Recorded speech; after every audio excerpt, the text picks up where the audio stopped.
Hello mga idol! Hello, kumusta kayong lahat? So ayan, ang tinutukoy ko dyan is yung sinasabi nila na kapag antukin ka daw is tamad ka.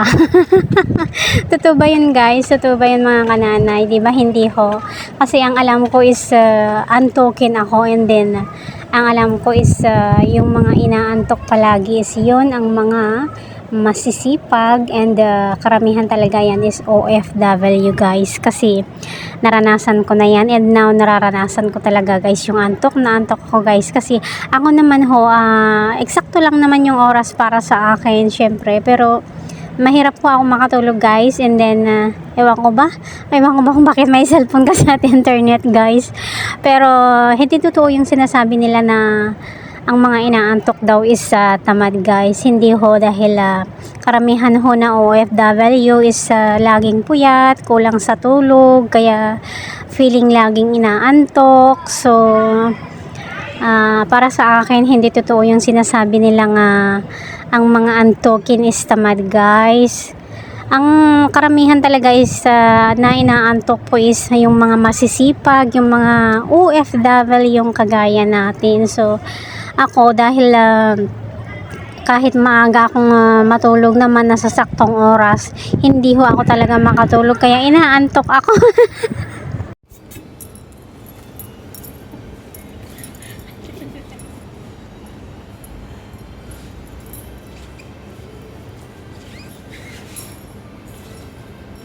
Ayan na.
Kanina nandun ako sa dulo ng The Pearl, sa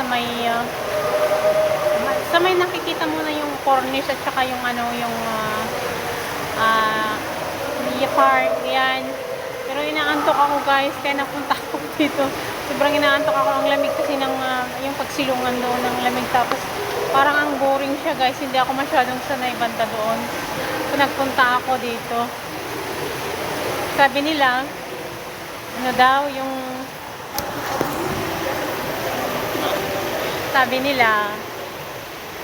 pag lagi ka daw inaantok, tamad ka daw.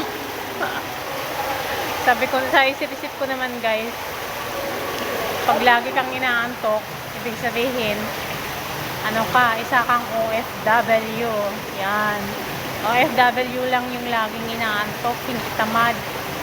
Dahil inaantok sila dahil sa dami ng trabaho nila at sipag nila guys. Kaya inaantok talaga ako kanina guys, sobrang inaantok ako doon kanina.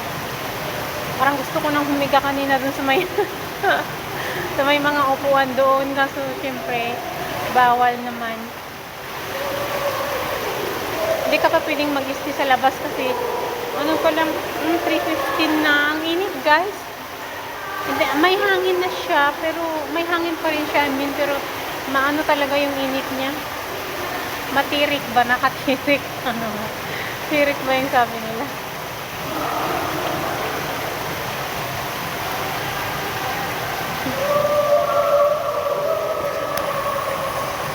Maraming tao ngayon. Kapag isa kang OFW na lang inaantok, ibig sabihin lagi kang pagod. Hello mga idol! Kamusta kayong lahat? Blessed Friday! So ayan, it's my day off. Sana nasa safe kayong lahat mga idol. So ayan, gaya ng dati, tingin-tingin lang tayo sa mga boat dyan. Baka sakali lapitan tayo guys. Joke lang po. Basta mahilig po ako ng mahilig po ako sa mga sasakyang pandagat. Mahilig tumingin-tingin lang po guys kasi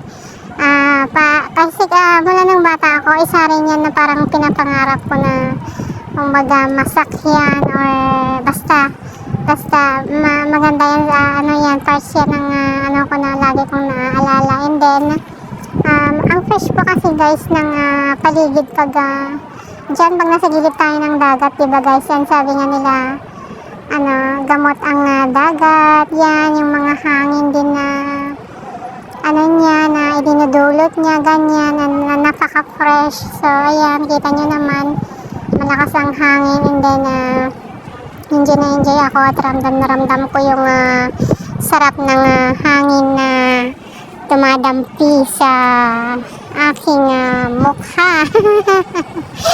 So ayan guys, enjoy lang natin ang ating buhay pag tuwing day off.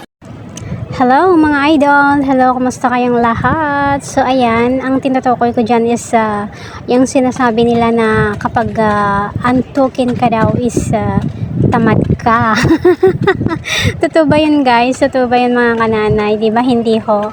Kasi ang alam ko is antukin ako, and then ang alam ko is yung mga inaantok palagi is yun ang mga masisipag, and karamihan talaga yan is OFW guys, kasi naranasan ko na yan, and now nararanasan ko talaga guys yung antok na antok ko guys, kasi ako naman ho eksakto lang naman yung oras para sa akin syempre, pero mahirap po ako makatulog guys, and then ewan ko ba kung bakit may cellphone kasi at internet guys, pero hindi totoo yung sinasabi nila na ang mga inaantok daw is tamad guys. Hindi ho, dahil karamihan ho na OFW is laging puyat, kulang sa tulog, kaya feeling laging inaantok. So para sa akin hindi totoo yung sinasabi nilang ang mga antokin is tamad guys.